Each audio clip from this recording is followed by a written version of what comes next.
Hello guys, പുതിയൊരു വീഡിയോയിലേക്ക് എല്ലാവർക്കും സ്വാഗതം. ഗായ്സ്, ഞാൻ കാണിക്കാൻ പോകുന്നത് നമ്മളെങ്ങനെ ഗെയിം പാസ് എടുക്കുമെന്നാണ് പ്ലേ സ്റ്റോർ നൈറ്റിൽ. ഇപ്പോൾ ഈ ട്യൂട്ടോറിയലാണ്.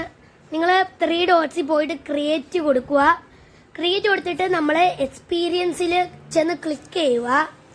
ഓക്കെ, ക്ലിക്ക് ചെയ്യുമ്പോൾ നമ്മുടെ ഡാഷ്ബോർഡ് വരും. ഓക്കെ, ഡാഷ്ബോർഡ് എടുത്തിട്ട് ആ 3 ലൈനിൽ പിടിച്ചിട്ട് പാസസ് എടുക്കുക. പാസസ് എടുത്തിട്ട് ക്രിയേറ്റ് പാസ് കൊടുക്കുക.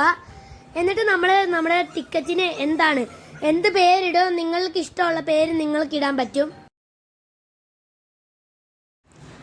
ഓക്കെ, നമ്മളിപ്പോൾ ഫോർമാറ്റ് A% എന്നാണ് കൊടുത്തേക്കുന്നത്. നിങ്ങൾക്ക് ഇഷ്ടമുള്ള പേര് നിങ്ങൾക്ക് കൊടുക്കാൻ പറ്റും ഗൈസ്. ഡിസ്ക്രിപ്ഷൻ വെച്ചാൽ ഗുഡ് എന്നൊക്കെ കൊടുക്കാം.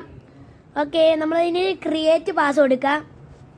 ഓക്കെ, നമ്മൾ സക്സസ്ഫുള്ളി പാസ് ക്രിയേറ്റ് ചെയ്തായിട്ടുണ്ട്. ഇനി നമ്മൾ ഡാഷ്ബോർഡിൽ നമ്മൾ സക്സസ്ഫുൾ ആക്കിയ അതെടുത്തിട്ട് ഫോർമാറ്റ് A% ആണ് എൻ്റെത്. അതെടുത്തിട്ട് ഡാഷ്ബോർഡ് എടുത്തിട്ട് സെയിൽസ് എടുക്കുക. എന്നിട്ട് ഐറ്റം ഫോർ സെയിലിന് കൊടുത്തിട്ട് നിങ്ങൾക്ക് ഇഷ്ടമുള്ള അത്രയും റോബക്സ് വേണമെങ്കിൽ അത്രയും കൊടുക്കാൻ. ഞാനിപ്പോൾ 21 ആണ് കൊടുത്തേക്കുന്നത്. എൻ്റെ സേവ് ചേഞ്ചസ് എന്ന് കൊടുക്കാം. ഓക്കെ, എൻ്റെ ഇപ്പോൾ സക്സസ്ഫുള്ളി ആയിട്ടുണ്ട്. ഓക്കെ, ഇന്നത്തെ വീഡിയോ ഇത്രയേ ഉള്ളൂ. അപ്പോൾ ഇഷ്ടപ്പെട്ടാൽ ലൈക്ക് ചെയ്യുക, ഷെയർ ചെയ്യുക, സബ്സ്ക്രൈബ് ചെയ്യുക. നമ്മൾ ഇനിയും കുറേ വീഡിയോസ് ആയിട്ട് വരുന്നതാണ്. അപ്പോൾ എല്ലാവർക്കും ഒരു ബൈ.